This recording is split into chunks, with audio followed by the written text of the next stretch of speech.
Hai friends, selamat datang di Seven Review. Oke, hari ini kita bakal mereview salah satu drama Korea yang lagi booming di awal 2020 ini, yaitu adalah Itaewon Class. Oke, sebelum kita mulai ke review filmnya, jangan lupa buat kamu yang belum subscribe, share, tolong di subscribe dan di share ya.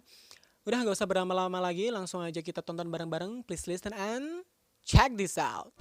Akulah sang prabu, aku bisa menjadi tujuh, aku bisa berganti wajah, salah satu kekuatanku.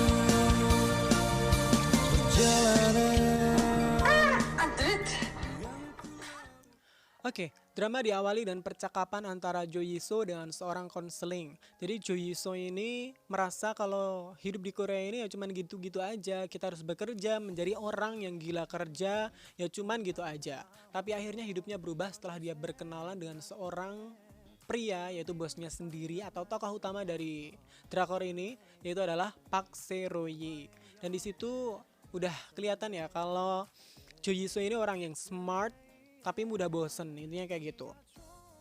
Oke, scan berpindah memperlihatkan kota Seoul yang sangat indah, dan di tempat itu terdapat tempat yang bernama Yongsan.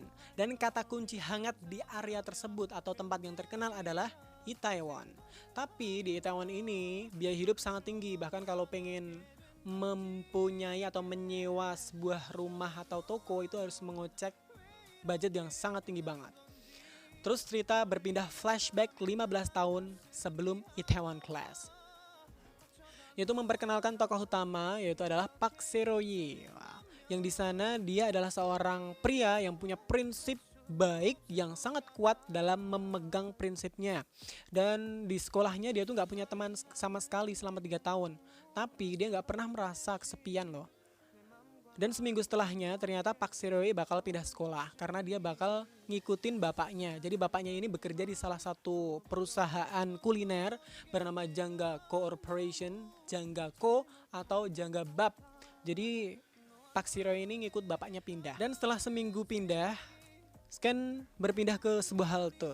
Di situ Park Se-royi ketemu dengan seorang perempuan yang tangannya dipegang sama seorang pengemis karena dia minta duit ya. Lah terus perempuan itu ngelepas tangannya, ditarik gitu. Jadi pengemisnya sampai jatuh. Terus Park Se-royi ngejar tuh cewek. Cewek itu bernama Oh So-ah. Oh So-ah. Nah, di situ Park Se-royi minta supaya Oh So-ah minta maaf ke pengemis tadi, tapi Oh So-ah menolak. Aku narik tanganku karena dia megangin tanganku, intinya kayak gitu. Jadi di sini digambarkan kalau Oh So-ah itu orang yang mikirin dirinya sendiri, nggak terlalu nggak peka sama lingkungan sekitar, dia agak egois, oke? Terus di samping itu ayah Park Se-royi bertemu dengan seorang perempuan bernama Nyonya Kang yang sama-sama kerja di Jangga Corporation. Di situ Nyonya Kang bilang kalau panti asuhan yang jadi tanggung jawab ayahnya Park Se-royi ini belibet banget sih. Yang jadi tanggung jawab ayahnya Park Se-royi ini bakal diputus sponsornya. Jadi nggak dikasih bantuan lagi sama Jangga Bab dengan alasan tertentu. Dan yang membuat keputusan tersebut yaitu adalah Presdirjang atau yang punya Jangga Corporation tersebut. Oke, bos dari Jangga Bab ini bakal jadi tokoh antagonis atau musuh utamanya Park Se-royi ini ya. Dan di samping itu, ayahnya Park Se-royi ini adalah orang yang baik banget. Jadi pas dia bilang Jangga Bab bakal nggak disponsori lagi, ya dia sedih karena dia punya prinsip yaitu berbisnis adalah untuk kemanusiaan. Ya, itu salah satu kata-kata yang keren banget di scan episode 1 ini guys. Jadi berbisnis adalah untuk kemanusiaan. Tapi mereka juga nggak bisa apa-apa soalnya kan yang punya keputusan bosnya tadi. Akhirnya plot berpindah ke sekolah, yaitu hari pertama Park Se-royi sekolah. Dan ternyata di sekolahnya itu ya satu kelas sama Oh So-ah plus sama anak dari yang punya Jangga Corporation tadi. Anaknya namanya Jang Geun-won dan dia sombong banget guys. Jadi di situ diceritakan kalau Jang Geun-won itu sedang membuli salah satu muridnya, salah satu murid sekolah tersebut di belakang kelas. Terus Park Se-royi nggak terima karena Park Se-royi itu punya prinsip yang bagus banget. Park Se-royi melindungi orang tersebut sampai dia sampai Park Se-royi memukul wajah si Jang Geun-won itu sampai dia kesakitan. Dan akhirnya dari kejadian tersebut ternyata yang disalahkan adalah Park Si-roy. Kenapa? Ya karena Jang Geun-won itu anaknya orang kaya, jadi dia dilindungilah oleh sekolahnya. Nah terus setelah dipertemukan, jadi orang tuanya Park Si-roy sama Presdirjang atau yang punya Janggabab, tadi si Park Si-roy disuruh untuk meminta maaf dan bersujud ke Jang Geun-won tadi. Ya Park Si-roy nggak mau dong ya, apalagi dia punya prinsip yang baik. Terus akhirnya karena Park Si-roy nggak mau buat minta maaf, Presdirjang tanya kepada bapaknya Park Si-roy, terus apa kelanjutannya? Terus bapaknya Park Si-roy malah ngomong, anak ini memang mengagumkan. Terus akhirnya bapaknya Park Si-roy itu milih untuk mengundurkan diri dari Jangga Corporation.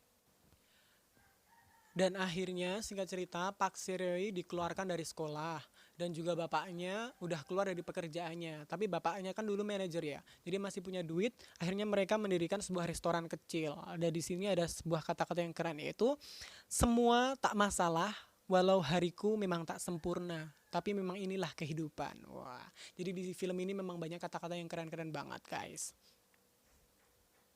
Oh ya, di situ Oh So-ah sama bapaknya Park Si-roy itu udah kenal deket ya, karena Oh So-ah itu adalah salah satu anak dari panti asuhan yang disponsori oleh Jangga Corporation atau Janggabab itu. Nah, terus suatu malam setelah bapaknya Park Si-roy itu pulang melihat Oh So-ah di tempat kerjanya Oh So-ah, jadi di tempat kerja sampingannya gitulah intinya.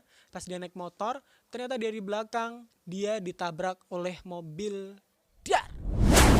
Dan sampai saat itu akhirnya ayahnya ayahnya Park Si-roy ini meninggal dunia.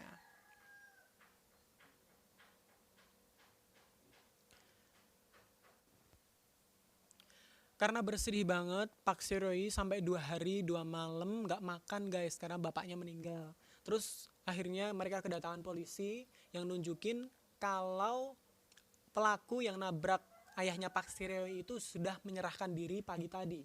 Tapi itu pelaku yang palsu ya guys. Karena ketika polisinya udah pergi, terus foto-foto mobil yang nabrak ayahnya Park Si-roy itu dilihat Oh So-ah. Ternyata Oh So-ah tuh tahu itu tuh mobilnya Jang Geun-won atau mobilnya anaknya Miss Presdirjang atau yang punya Jangga Corporation itu. Ya langsung aja dong Park Si-roy langsung berdiri, terus dia nyari si Jang Geun-won ini. Dia nyari ke sekolah nggak ada, terus akhirnya dia nyari ke rumah sakit. Dan akhirnya ketemu di rumah sakit guys. Ya di situ Jang Geun-won kakinya kan patah. Terus dia nggak bisa lari kemana-mana. Park Si-roy karena masih sedih, terus dia juga emosi ketemu sama orang yang udah membunuh bapaknya. Akhirnya dia nonjokin Jang Geun-won dan di posisi hujan kayak gitu. Sampai Jang Geun-won tuh minta maaf, tapi Park Si-roy cuma bilang, minta maaflah kepada bapakku yang udah meninggal. Ini dia Park Si-roy karena kebawa emosinya dia pengen bunuh Jang Geun-won di situ. Terus di situ ada batu diangkat sama Park Si-roy, hampir diantemin ke kepalanya Jang Geun-won. Nah, saat itulah cerita berakhir untuk episode satunya. Oke, buat teman-teman semua yang pengen lihat episode keduanya ditunggu ya. Nanti linknya aku bagi. Terima kasih karena udah nonton review movie hari ini. Tetap pantengin Seven Universe. Kamsahamnida. Jangan lupa subscribe dan komen. Goodbye.